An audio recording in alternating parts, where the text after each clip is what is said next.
What's up, it's Cinema Shogun here, and earlier today I posted a video with the full 911 call from the pilot that ejected from the missing F-35 fighter jet.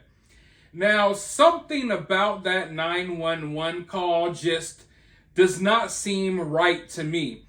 Earlier today I said that I expected that there would be more emotion there, but there really wasn't. And the pilot seemed cool, calm, and collected, which is how you should be in any situation. A cool head always prevails. You need to remain as cool, calm, and collected as possible whenever you're put in a tough situation, because that's when you're going to make the best decisions. But when thinking about this guy ejecting from this fighter jet over a neighborhood, that's not a calm, cool, and collected decision. So, here's my train of thought. When hearing how calm everyone is, the reason I didn't expect that is because, you got to look at the situation overall. We have this pilot that I don't know if his emotions got the best of him in the moment. I don't know if he just panicked. I don't know what happened in that moment.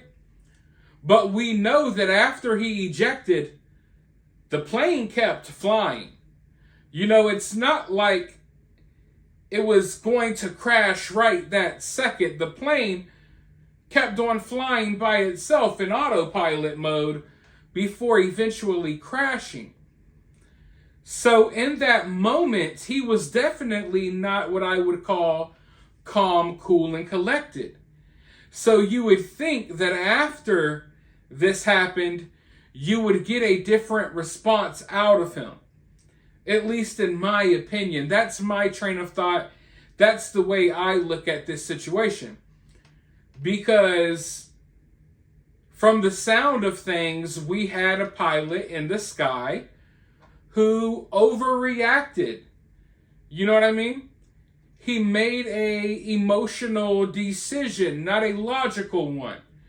Now, some of you may think, oh, if I got a problem in a plane, I'm going to eject. But as a trained military fighter pilot, I don't think you're supposed to eject from your fighter craft over residential neighborhoods.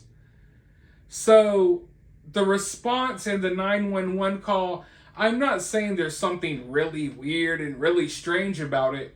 I'm just saying I expected different emotions, because I believed that this pilot must have been an emotional person, a distressed person that maybe couldn't handle the pressure. Yet when you're listening to the 911 call, it seems like, he's got the situation under control, at least in his mind. So, I don't know. That was just kind of off to me. But as far as this crash goes, I'm not believing for 1 second that it was bad weather. I think something weird happened up in the sky. I don't know if it was a technical issue or if this plane got hacked, but I think it's one of the two. And military officials have been warning for years that these fighter jets can be hacked. And they've also been warning for years that these jets have a lot of flaws. Now, whichever one it is, it's still scary to me, because if you got a fighter jet that has a lot of problems, then I don't think y'all need to be, joyriding those fighter jets over people's heads. You know what I mean? If there's a lot of technical issues with this type of plane, how about don't test fly it over people's neighborhoods? If you know that this plane is capable of being hacked, and it's pretty easily hacked, maybe don't fly it over people's neighborhoods. You know what I'm saying? And then you got to think about the fact that this guy had a co-pilot. Nothing happened to that plane. But oddly enough, and this is one of the weirdest parts to me, that plane didn't follow the other plane once the pilot ejected. I would think that it would keep eyes on it, track it, but no, it turned away and left and went back to base. So I don't know what really happened here, but I highly doubt that we're getting the real story. But I want to bring you all this article. I want to read you all a little bit of this article because there's been a lot of people, like I said, calling out the problems with this jet. And they believe that that there is a strong possibility that this fighter jet was literally hacked by our enemies over South Carolina. Let's go ahead and dive right into this article, shall we? A former U.S. defense official who has warned about F-35 safety issues for years said a software glitch or cyber attack could have caused the missing jet to malfunction over South Carolina last weekend. Former Marine Dan Grazier, who works at a defense watchdog, authored a report in 2019 warning that the Department of Defense's most expensive weapon system is plagued with cybersecurity vulnerabilities. He says that there are thousands of penetration points, weaknesses in the entire enterprise that a hacker could access the software. Grazier also claimed that the Pentagon has been aware of the software flaws since the Director Operational Test and Evaluation Office conducted testing in 2017, but has yet to rectify the problems. The same investigation showed a 26% fully missional capable rate across the entire F-35 fleet, which may have impacted Sunday's incident. The $145 million jet went missing for hours over South Carolina after the pilot ejected during a training exercise.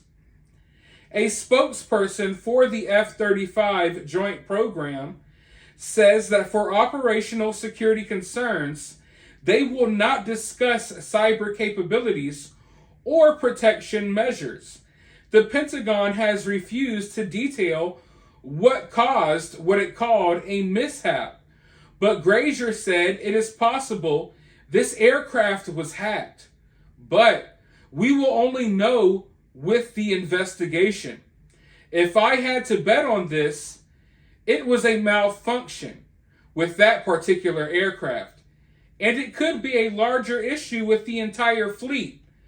This is just the one that crashed now.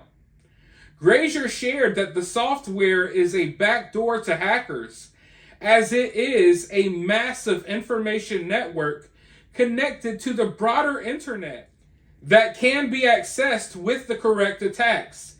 These flaws could let bad actors brick entire fleets, stop software upgrades, take over weapons, and steal critical performance data, which already occurred in a 2007 breach of the plane. So, I mean, let's not gloss over that, because they kind of glossed over it in the article. They glossed over that detail. You know, I was thinking that these hackers could possibly hack into the plane, maybe make you crash, mess up, you know, your systems and things like that, but maybe jam your radars, stuff like that. But no, they can literally take over your aircraft, take over the weapons system, and you can have a hacker somewhere else in the world controlling a F-35 right here in America. That is scary. That is very scary.